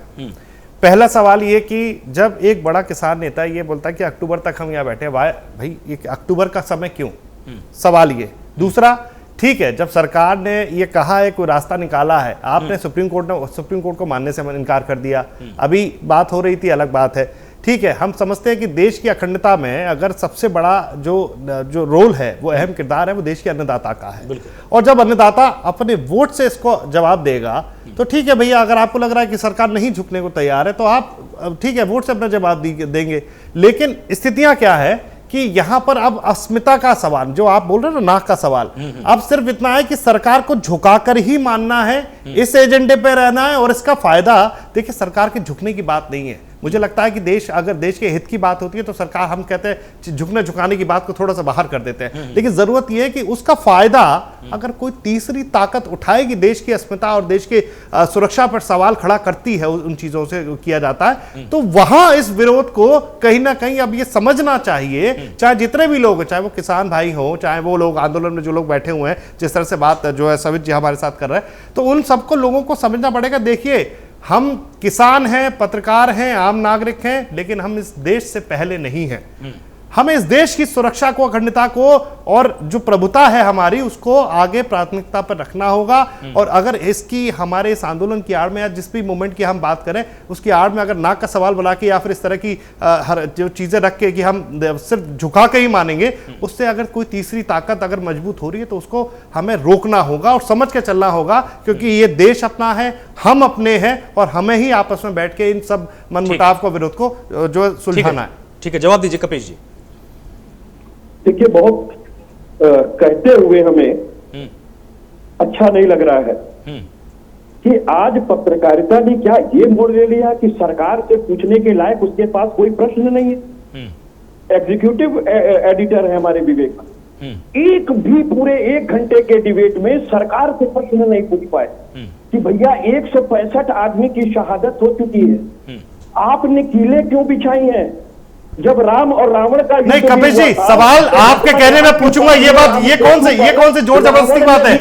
आप नहीं, आपके कहने पे सवाल पूछा जाएगा क्या? आपके कहने पे पूछा जाएगा। मनोज पंडित यहाँ बैठे, जब आप उनके सवालों का जवाब नहीं दे पा रहे हैं। आप मेरी बात आने दें। सभी जी ऐसा नहीं होता ना, आप अपना एजेंडा सीधा मत करिए यहाँ पर। आप अपना एजेंडा सीधा मत, मैं आपकी तरह कोई राजनीतिक संगठन दल से नहीं बैठा हूं यहाँ पर। मैं यहाँ देश की सुरक्षा और उसके खिलाफ आवाज उठा रहा हूं, जो लोग इस देश की सुरक्षा पर सवाल खड़ा करते हैं, अपनी राजनीतिक रोटियां सेकते हैं। सरकार से सवाल उठाने का मकसद सिर्फ इतना नहीं होता कि वो आपकी राजनीति से चमकाई जाए। आप सिर्फ अपने राजनीतिक एजेंडे पे हैं, और आप अगर इस तरह की बातें करेंगे तो हो सकता है कि देश की जनता को भी समझ में आता है, देश की जनता को भी समझ में आता है। आप बहुत बड़े राजनेता बन जाइए। इस तरह की राजनीतिक बयानबाजी करके अगर आप बहुत बड़े राजनेता बन जाएंगे तो ये आप अपने दिल में रखिए। लेकिन प्राइम न्यूज की तरफ से हम लोग सिर्फ और सिर्फ राज्य की सुरक्षा का मुद्दा उठाते हैं। हम बात देश की अखंडता की करते हैं, और हम किसान भाइयों की भी आवाज उठाते हैं। अगर किसान भाइयों की तरफ से हम कह रहे हैं कि आप भाग में बनने दीजिए, आप अपना आंदोलन, अपना विरोध जो भी है, नाराजगी है, वो सरकार के साथ बैठकर सुलझाइए। लेकिन आप उसको राजनीतिक एजेंडा बना रहे हैं। आप चाहते हैं कि आपके कहने पर हमारे तरफ से सवाल किया जाएगा सरकार से, आपके कहने पर तैयार होगा क्या? कौन सा आम खाते हैं कपिल जी, आपको आपके कहने पर ये डिबेट नहीं चलेगी, आपके कहने पर सवाल नहीं उठेंगे। ये होता है क्या जो आप ले रहे हैं, या जो है वो आप चिल्लाइए, डोंट वरी।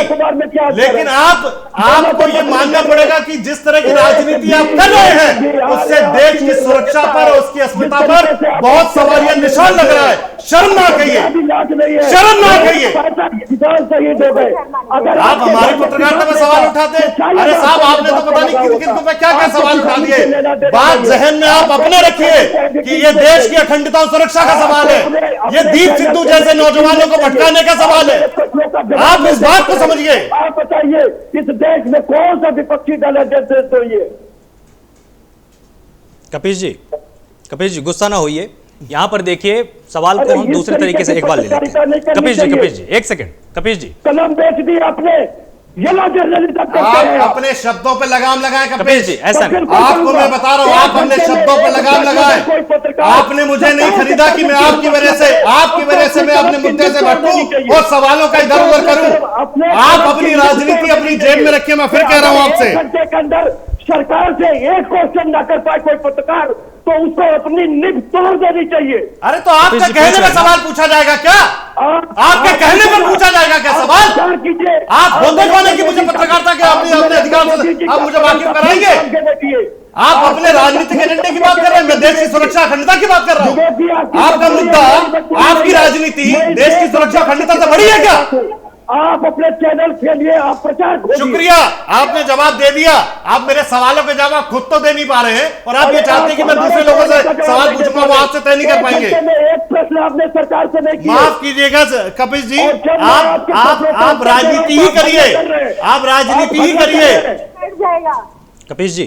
कपिल जी सरकार से मैंने भी तो प्रश्न पूछा है ना, मैं भी तो चैनल का यहाँ पर। हम लोग अलग अलग हो सकते हैं, हम लोग अलग अलग हो सकते हैं, और जब ये कपिल चाहेंगे तब हम पूछे। या तो भाजपा का प्रवक्ता बना के दिखा दीजिए। कमाल कर रहे हैं, प्रवक्ता के तौर पे आप बैठे हैं। अरे कपिल जी, देश की जनता देख रही है, मैं देश की अखंडता सुरक्षा का सवाल उठा रहा हूं आपको, और आपको राजनीति करनी है इसमें, और इसका खामियाजा आप भुगतेंगे। देखना 2022 में उत्तर प्रदेश में चुनाव है और पता चलेगा आपको। ऐसे पत्रकार है जिनके पास एक भी मुझे आपको अपनी कपिल जी सुनिए। कपिल जी को अपना स्टैंड देश की अखंडता पर रखना है, देश की सुरक्षा पर रखना है, और जो लोग राजनीतिक एजेंडे के तहत इस पर रोटियां सेकेंगे उनके खिलाफ आवाज उठानी है।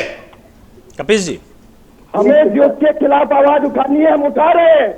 हम अगर राजनीति दिख रहा है मुझे कितनी आवाज उठा रहे हैं। आप सरकार के खिलाफ आवाज उठा सकते हैं। अगर आपको लग रहा है कि मैं एजेंडे से भटकूंगा तो आपके सवालों का जवाब देने में जुट जाऊंगा, तो मेरे पास इतना वक्त नहीं है। आप भारतीय जनता पार्टी का, शायद आप मेरे से वाकिफ नहीं है कपिल, आप मेरे से वाकिफ नहीं है। आपको मैं बता दूं कि जितनी स्थितियां सवालों पे हम जनता को सरकार को खड़ा करते हैं, जनता की तरफ से सवाल रखते हैं, वो शायद आप अभी उन सवालों के जवाब भी नहीं दे पाएंगे। नहीं है कि आज सरकार अरे आप कहने पर थोड़ा मैं अपनी हिम्मत दर्शाऊंगा। कपीश जी, आपने एक प्रश्न मनोज भाई से नहीं किए। हिम्मत का पैरामीटर क्या है कपीश जी, बता तो कपीश जी, दीजिए। कपीश जी, हिम्मत सुनिए का तो। पैरामीटर है क्या आपके पास है? आपके नेता एक दिन भी नहीं आए। कपीश जी, कपीश जी, छोड़िए छोड़िए कपीश जी, कपीश जी, सुनिए तो। क्या पत्रकारिता करिए कपीश जी, सुनिए तो मेरी बात भी तो सुनिए। आप मेरे साथ पिछले 60 दिनों से आप लगातार जुड़ रहे हैं। क्या सरकार से कभी मैंने प्रश्न नहीं पूछे क्या? आलोक भाई, मैं आपकी बहुत इज्जत करता हूँ और मैंने विवेक जी की भी इज्जत से ही शुरुआत की थी, लेकिन आप ये क्यों कह रहे हैं कि भैया प्राइम न्यूज किस तरह की गलत बात कर रहा है? लगे एजेंडा चलाने और हल्ला करने जैसे कि कोई प्रवक्ता बैठा हो किसी पार्टी का। मुझे इसलिए दिक्कत कम से होती कम है। आपसे तो मैं ये नहीं पूछूंगा ना साहब कि मुझे कैसे ठीक है कपीश जी, एक मीडिया के पत्रकार होकर के आप विपक्ष की आवाज दबा रहे हैं। ठीक मैं है, भी जानता हूँ संविधान को रोज का रोज हम लोग अप्लाई करते हैं। मैं भी विधि का छात्र रहा हूँ, आज प्रैक्टिस करता हूँ। कौन कपीश जी, चिल्ला आप नहीं रहे। कपीश जी, ठीक है, कपीश जी, एक दूसरे प्रश्न की तरफ आ जाते हैं। कपीश जी, अब हम एक दूसरे प्रश्न की तरफ आ जाते हैं। आपने जैसा अभी कहा, मैं एक विधि का छात्र हूं, आप एक वकील भी हैं। जो सबसे बड़ा आरोप सरकार पर लगातार लगता आया है वो ये लगता आया है कि सरकार ने इस कानून को बनाने से पहले किसी भी किसान से पूछा नहीं, किसानों की राय नहीं ली। इस तरह तो जब बाबा साहब संविधान बना रहे थे उन्होंने भी जाके जनता से राय नहीं ली थी, लेकिन हम उसका पालन करते हैं ना। हमने मौका दिया ना बाबा साहब को कि ठीक है, आपने एक संविधान बनाया है, आप शिक्षित हैं, आप देश में सबसे ज्यादा कानून की जानकारी रखते हैं, तो हमने उनको पूरा मौका दिया, जनता ने उसको स्वीकार किया और आज देखिए तमाम कमियां सामने आई, संशोधन होते आए हैं, 104 से ज्यादा संशोधन हो चुके हैं, लेकिन संविधान की इज्जत तो आज भी है ना। क्या ऐसा मौका नहीं मिलना चाहिए क्या सरकार को? बहुत अच्छा प्रश्न आपने किया जी, क्योंकि यही सब तो हम लोग पढ़ते रहे जीवन में। 100 से ऊपर अगर हमारे संविधान के अंदर संशोधन हो चुके हैं और 42वां संशोधन तो हमारा देश भूल ही नहीं सकता है, क्योंकि उसमें मौलिक कर्तव्य भी जोड़ा गया था। बिल्कुल, 51 का। जैसा हमारे आईजी साहब ने कहा था, मैं उनका स्वागत करना चाहता हूँ। इस वजह से स्वागत करना चाहता हूँ कि इन्होंने बहुत सही कहा कि कोई भी अधिकार एब्सोल्यूट नहीं होते हैं, क्योंकि तमाम तरह के अधिकार होते हैं, अधिकारों की एक गठरी होती है। एब्सोल्यूट अधिकार कभी नहीं हो सकता, क्योंकि विधि के अंदर स्पष्ट है कि स्वतंत्रता जो है वो विधि के परिधि के सबसे बधी होती है, स्वच्छंदता में नहीं बदलती है। और उन्होंने ठीक बात कही, लेकिन इसका निर्णय सिर्फ और सिर्फ माननीय सर्वोच्च न्यायालय कर सकता है। कोई हम एलिगेशन लगा सकते हैं, सरकार कार्रवाई करके मैलिशियस कार्रवाई भी कर सकती है, उसके खिलाफ हम एक समुचित पीठ पर ले जा करके मामले को रखेंगे, वो मामला तय करेगी वो माननीय सर्वोच्च न्यायालय। इसलिए कौन सही है कौन गलत है ना हम कह पाएंगे ना आप कह पाएंगे। बिल्कुल, ये बात मैं आपसे कह रहा हूँ। मैं तो बहुत सीधी सी बात कहता हूँ कि देखिए विधि सम्मत बातें होनी चाहिए। हम ये कह रहे हैं, आपने बिल्कुल ठीक कहा कि किसानों से परमिशन नहीं ली गई, इस तरह की से कभी क्या कानून बना होगा। आपको बता दें, इसीलिए हमारे संविधान निर्माताओं ने उसमें जगह छोड़ी थी कि भारत विश्व का सबसे बड़ा लिखित संविधान है। बिल्कुल, ना जाने कितने देशों से इसमें लोकतंत्र की मूल्यों को समेकित किया गया है। और आज भारत के संविधान की अगर निर्वचन करने के लिए कोई व्यक्ति चले तो बहुत कम ही जगह ऐसी बचेगी जिसका कि जो है वो निर्वचन उस संविधान के अंदर ना किया गया हो। और बावजूद उसके आपने देखा होगा कि भारतीय केशवानंद भारती बना भारत संघ के बाद में 1973 मुझे याद है। जी 1973 का केस है।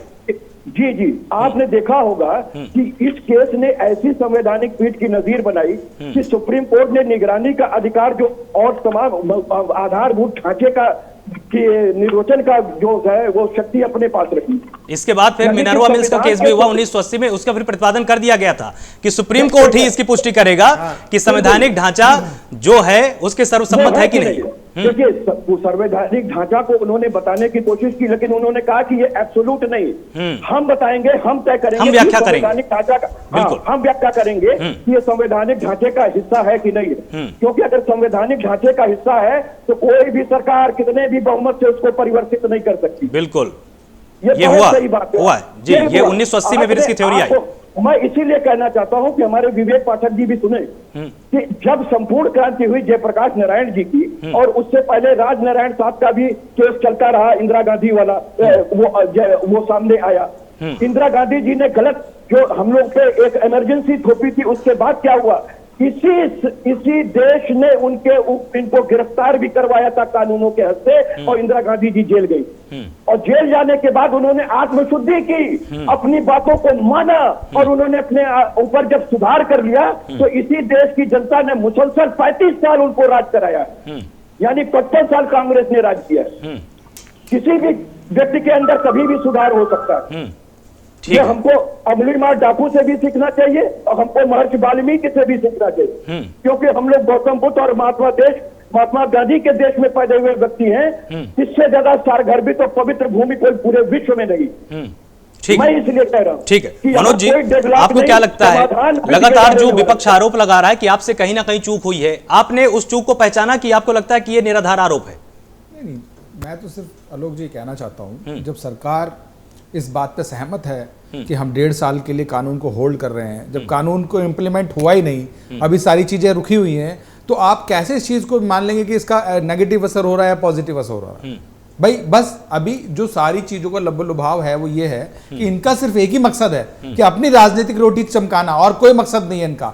सिर्फ अपनी राजनीति चमकाना चाहते हैं, उसके लिए चाहे जनता परेशान हो जाए, चाहे देश परेशान हो जाए, चाहे देश की अस्मिता दांव पे लगे, उसे उनको कोई लेना देना नहीं है। जो लाखों लोग जो हाईवेज से गुजरते हैं, अभी आपने देखा 26 तारीख के बाद जो आसपास के लोग थे सबने प्रदर्शन किया, सब इनके खिलाफ हो गए कि भाई आप अगर आपको कहीं आंदोलन करना है तो सरकार आपको बैठने के लिए जगह देने को तैयार है। आप ये देश संविधान से चलता है, ये हमारे आपके सिस्टम से नहीं चलता है। भाई आप करिए, आपको अधिकार है बैठने का, धरना देने का, प्रदर्शन करने का, पर लेकिन उसके लिए जगह डिसाइड है, वहां बैठिए। आप जो लोग इस रोड से गुजरते हैं नेशनल हाईवे से, वो भी हम में से आप में से सब एक ही है ना, उनकी समस्याओं को कौन ध्यान रखेगा? उनकी समस्याओं का ध्यान रखने का काम भी सरकार का होता है। तो मनोज जी, बात तो सवाल ये भी है कि चलिए ठीक है, अगर ऐसी भी बात है, आप खुद कह रहे हैं कि भैया अलग अलग जगह ये बैठे हुए हैं, तो एक बात, एक सिस्टम भी आपके हाथ में, एनआईए भी एजेंसी का आपने सम्मन भी पहुंचा दिया, लेकिन सवाल तो ये भी है ना कि इसके लिए अगर आंदोलन भी जारी रहना है, ठीक है, बिल पर जो भी संशोधन होना है वो अलग बात है, लेकिन अगर इससे संशोधन के अलावा भी अगर कोई स्थितियां बनती है, ठीक है भैया पहले एक जगह बैठ जाते हैं, आंदोलन आप यहाँ कर सकते हैं, इस पर भी तो बात सरकार की तरफ से नहीं की गई। नहीं तो कहा गया ना इनको कि आप बैठिए, आप उनको जगह दी जा रही है, वहां बैठिए, आप कौन मना कर रहा है आपको? पर आप बताइए विवेक जी, जब 26 तारीख को जब इनको परमिशन दी गई तो हमने कहा 24 को रैली निकाल लो, आप 28 को निकाल लो, पर लेकिन नहीं, हम 26 को निकालेंगे। ये भी जिद थी भाई, ये भी एक जिद थी, सरकार ने वो जिद भी मानी इनकी कि ठीक है जी आप 26 को निकालो, पर लेकिन इस तय रूट पे निकालो। सारे पुलिस डिपार्टमेंट के अधिकारी, होम मिनिस्ट्री के लोग इनके साथ बैठ के पूरे घंटों मीटिंग चली, मंथन हुआ, उस पर इन्होंने साइन किए। उसके बावजूद आप देखिए कि खाली दिल्ली में 500 से ज्यादा पुलिसकर्मियों के साथ इन्होंने मारपीट की, हाथ पैर तोड़े और एक ऐसी हिंसा फैला दी गई। उसी की जांच की तो वो लोग मांग कर रहे हैं। उनका यह कहना है कि ये हम लोग थे ही नहीं। किसानों का यह कहना है कि ये हम में से नहीं थे, ये भारतीय जनता पार्टी या सत्ता पक्ष की तरफ से यहां पर प्लांट किए गए। तो आलोक जी, जो 120 लोग तिहाड़ में बंद हैं, फिर ये क्यों कहते हैं कि उनको छोड़ दीजिए, उसके बाद हम आपसे बात करेंगे? जब आपके लोग ही नहीं है वो, तो आप छोड़ने की जिद क्यों करते हैं? उसको रहने दीजिए, उनको जेल में, कानून को अपना काम करने दीजिए। तो आपको क्या समस्या है? आपकी बात का कुछ जवाब दे रही शबाना जी। आपने गलत लोगों को बंद किया, इसलिए वो मांग कर रहा है। तो शबाना जी, ये गलत सही का फैसला कौन करेगा? आप करोगे या मैं करूंगा? गलत सही का फैसला कानून करेगा ना। हमारे देश कानूनी प्रक्रिया जो है, उस प्रक्रिया के तहत गलत सही का फैसला होगा। जो हमारे किसान भाई बैठे हुए हैं 72 दिन से, आपको उनके लिए दया नहीं है, रोड पे निकलने वालों के लिए दया।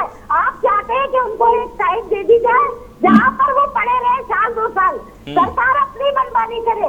आपके लिए, उनके लिए दर्द नहीं है। उनके बेटे अगर सरहदें छोड़कर अपने माँ बाप के साथ आकर बैठ जाए, तब क्या होगा? तब हमारे देश की निगरानी कौन करेगा?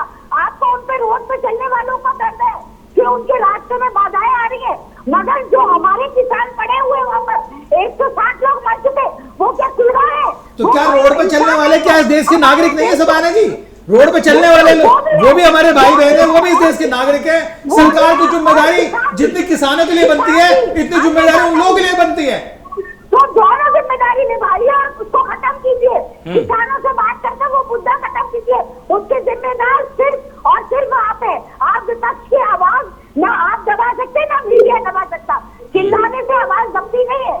नहीं, आपकी आवाज पूरी आ रही है, हमारी तरफ से कुछ भी इसमें कमी नहीं की गई है। शबाना जी, इसी प्रश्न को मैं एक दूसरे तरीके से आपसे पूछना चाहूंगा।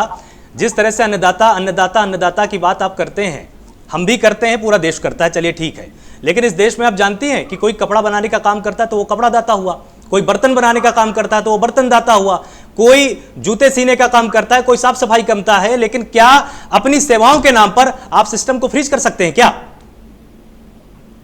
जी, जवाब दीजिए। आपने बेहतर सवाल किया है, मगर सबसे बड़ा अगर किसी का महत्व है, मर्तबा है, वो अन्नदाता का, वो किसान का, जो किसी को अन्न देता है, रोटी देता है खाने को। आज जो ये सफाई कर्मचारी का भी उतना ही महत्व है। गाजीपुर बॉर्डर में कई बार गया हूं, अगर सफाई कर्मचारी वहां पर झाड़ू लगानी छोड़ देना, आंदोलन 5 दिन नहीं टिकेगा। ठीक है, हम मानते हैं, मगर आप कितना बदला रहे। इस सब की, इस सारी मुश्किलों की जिम्मेदारी सरकार की है। सरकार को निश्चित तौर पर, अगर सरकार चाहती है कि मुश्किलें ना बढ़े, तो उनकी राहों में कीले ना बिछाए, उनकी शराफत देखिए कि वो उस पर फूल उगाड़े। आप उस मुद्दे को खत्म कीजिए ना। आप क्यों मौका देते हैं किसी को बोलने का? जब अगर घर में झगड़ा होता है तो पड़ोसी जरूर आते हैं और हस्तक्षेप करते हैं, आप वो मौका ही क्यों दे रहे हैं? आप खत्म करिए ना। आप तो चाहते हैं कपिश जी कुछ कहना चाह रहे थे बीच में, वहाँ बैठ जाए वो बस। कपिश जी देखिए आलोक जी, मैं ये कहना चाहता हूँ कि मनोज भाई जो हमारे कह रहे थे कि 1.5 साल के लिए हम स्थगित करने के लिए उसे तैयार हैं, और आखिर ये किसान क्यों नहीं मान रहे? 1.5 साल के बाद बीच में हम कमेटी का गठन करेंगे, बात करेंगे, संशोधन की बात होगी, ये हो। आप जो कह रहे हैं बहुत अच्छी बात है, आप एक पक्ष प्रस्तुत कर रहे हैं, सिक्के के हमेशा दूसरा पहलू भी हो। दूसरा पहलू ये है कि आज जो एक क्रमबद्ध रूप से खड़ा इतना बड़ा आंदोलन 75 दिन से है, उसको आप तोड़वा दें ये कह करके आश्वासन, और 1.5 साल के बाद, जब ये 1.5 साल के बाद आप कह रहे हैं कि फिर हम लागू कर देंगे, और आप फिर बात ना सुने तो फिर वही काम होगा।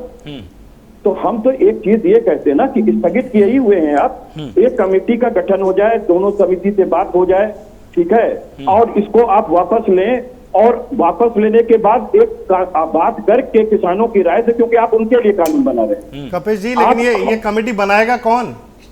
आप सुन तो लीजिए, मैं तो कह रहा हूं आपको कि जो ये मुख्य रूप से आपसे बात कर रहे हैं, इनको उस कमेटी का हिस्सा बना लीजिए, और कुछ किसी, और फिर जो को आप अपनी तरफ से विशेषज्ञ समझते हैं, आप उनको भी उसमें रखिए, और ड्राफ्ट तो हमेशा सरकारी बनाएगी।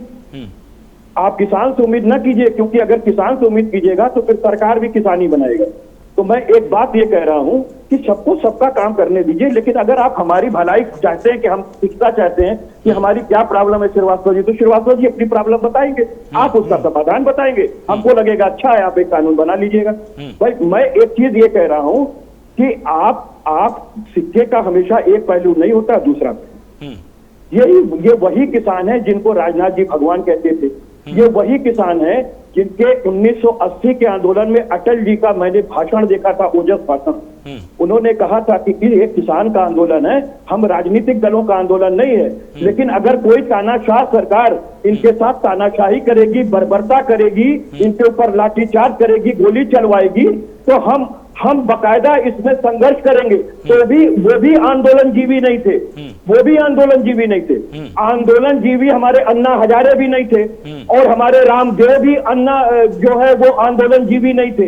ये नए नए आंदोलन जीवी निकल आए हैं। तो हम कहने का मतलब ये है कि निष्पक्षता इस बात की है कि आंदोलन जीवी तो हम हर समय रहे हैं, वो देश जब आजाद होता रहा तब भी रहे हैं। बात यहाँ करते थे, बैठ करके अंग्रेजों की मदद करते थे, पूरा इतिहास पटा पड़ा है, हम इतिहास नहीं खोलना चाहते, इसलिए ये कोई नए आंदोलन जीवी नहीं है।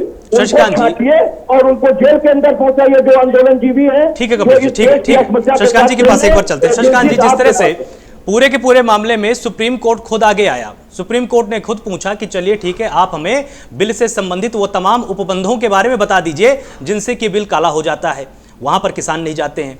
उसके बाद ये बातचीत लगातार जोर शोर से चलती रहती कि हम तो सड़क पर ही बैठेंगे और हम सिस्टम को फ्रीज करेंगे। क्या इस तरह की व्यवस्था किसी आंदोलन में ठीक है, या सुप्रीम कोर्ट अगर आपसे खुद आगे बढ़कर पूछ रहा है कि आप हमें आकर कमियां बताइए, किसान नेताओं को वहां भी जाना चाहिए? आपको क्या लगता है? देखिए, मैं समझता हूँ कि बेसिकली प्रॉब्लम है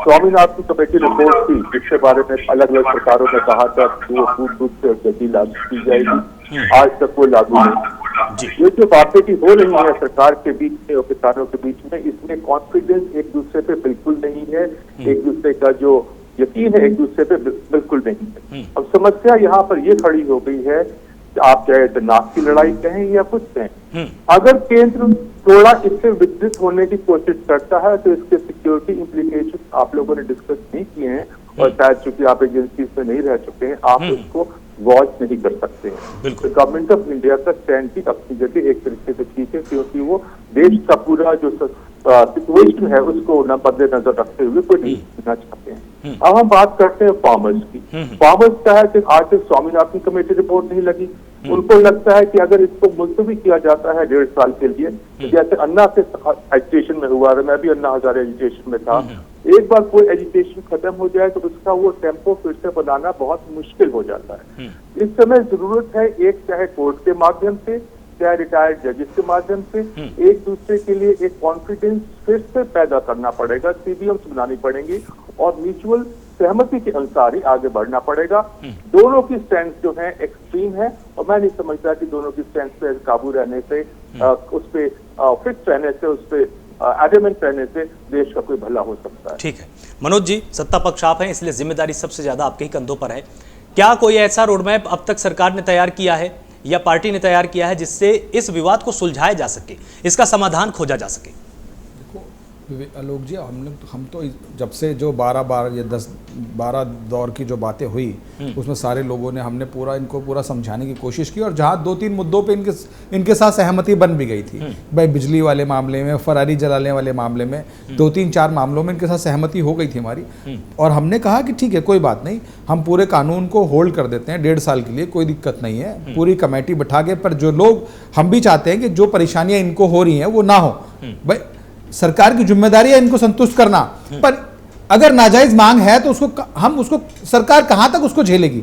आप बताइए ना भाई, सिर्फ एक ही जिद पे अड़े है ना कि आप सिर्फ कानून वापस लो, उससे पहले कोई बात करने को तैयार नहीं है। इसके अलावा तो जितनी मांगे हैं उनको तो आप जायज मानते होंगे ना? नहीं, जायज नहीं, जायज नाजायज की बात तो तभी होगी ना जब चीजें हम लोग ये मान ली बात की अगर ये इसी चीज पे अड़े हुए कि वापस लो तो ये कहीं ना कहीं हठधर्मिता है, लेकिन जो अन्य मांगे हैं उनको तो आप ठीक मानते होंगे? नहीं, अब फरारी जलाने वाली बात थी, चलो पॉल्यूशन हो रहा है, ठीक है, पॉल्यूशन तो आप भी देख रहे हैं पॉल्यूशन हो रहा है, पर ये कहते हैं कि नहीं किसान के खिलाफ मुकदमा नहीं होना चाहिए, किसान जेल नहीं जाना चाहिए। चलो जी ठीक है, मान लेते हैं नहीं होगा किसान के खिलाफ मुकदमा। जो बिजली में सब्सिडी देने वाली बात थी, इन्होंने कहा नहीं वो किसान को सब्सिडी दो आप, चलो जी ठीक है सब्सिडी दे देते हैं। तो ये 2-3-4 मांगे हमने कहा जो मांगे मानी जा सकती हैं हम बिल्कुल मानने को तैयार हैं, हम कहीं नहीं कहते कि आप गलत कह रहे हो, पर लेकिन आप अपनी जिद तो छोड़ो, आप जिद छोड़ो, जिद छोड़ने के बाद ही आगे रास्ता निकलेगा। जो सुप्रीम कोर्ट ने कमेटी बनाई उसको ये मानने को तैयार नहीं है कि भाई ठीक है कमेटी नहीं मानते, तो कहीं ना कहीं इनको जो है सरकार को झुकाने की जो इनकी नीयत है, जो इनकी मंशा है, वो काम कहीं भी जो है हम उस चीज को मानने को तैयार नहीं। ठीक है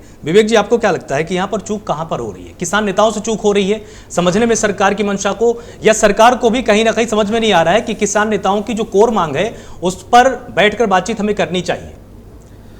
देखिए आलोक, सबसे बड़ा आज के खैर बहस का मुद्दा तो ये है कि आज जो जिस तरह से स्थितियां अभी जो वर्तमान में हैं, ये वाकई में ऐसे संशय जैसे स्थितियों में हम लोग बैठे हैं जहाँ पर क्योंकि देश का किसान इसलिए भ्रमित है। देखिए आज भी अभी थोड़ी देर पहले ही बात हुई थी और कई बार ये बात सामने निकल गई है कि हर किसान ने बिल नहीं पढ़ा, और जिन लोगों पर इसकी जिम्मेदारी है, जिनको वो अपना नेता, अपना जो प्रतिनिधि बना के जो है सरकार से बातचीत के लिए उन्होंने बैठाया हुआ है, आज ठीक उसमें भी कहीं ना कहीं दो खेमे। अब ये देखिए कि वाकई में ये बात तो सच्चाई आती है सामने कि देखिए अगर देश में राजनीति हो रही है, चाहे वो विदेशी ताकतें भी हो चाहे जो भी हो, सरकार की ये नैतिक जिम्मेदारी बनती है कहीं ना कहीं कि भाई उनको मौका ही ना दे। अगर कोई तीसरा बंदा मौका ले रहा है तो उसके खिलाफ कुछ ना कुछ सख्त कार्रवाई हो, और इसका एक सीधे तौर पर इसका एक सीधा हल निकलना चाहिए, और हल अगर ना भी निकले तो कम से कम एक ऐसा रास्ता निकलना जरूर चाहिए जिससे कि हल की तरफ उसका जो प्रस्थान हो, मतलब हल की तरफ हम लोग आगे बढ़ सकें। ठीक है, आप सभी मेहमानों का बहुत बहुत शुक्रिया हमारे साथ जुड़ने के लिए। आप सभी ने बेबाकी से अपनी राय रखी, आपने अपने तर्कों के आधार पर बहस की है, लेकिन जो सबसे जरूरी बात है उस पर ध्यान दिया जाना बेहद जरूरी है कि अगर कोई भी किसान आंदोलन को बदनाम करने की कोशिश करता है और अगर कहीं से भी खालिस्तान का एंगल इस आंदोलन से जुड़ा हुआ है तो उस पर बहस होगी। इस बात की आड़ में कोई छिप नहीं सकता है कि वहां पर खालिस्तानी नहीं बैठे हैं, वहां पर आतंकवादी नहीं हो सकते हैं। अगर किसी भी तरह का तार जुड़ा हुआ है राष्ट्रीय सुरक्षा से लेकर तो बहस उस पर होगी और खुलकर होगी। और नाक का प्रश्न मत बनाइए, क्योंकि ब्रेक्जिट डील तो आप सबको याद होगी। 2013 से लेकर 20 तक का 7 साल का कार्यकाल देखा ब्रिटेन ने, जिसका जीडीपी में योगदान 1% से भी कम था। तो इसी चीज के साथ आज हम इस बहस को यहीं पर समाप्त करेंगे और कोशिश करेंगे कि सत्ता पक्ष और विपक्ष दोनों समझे, बात सिर्फ और सिर्फ समाधान से ही निकलेगी।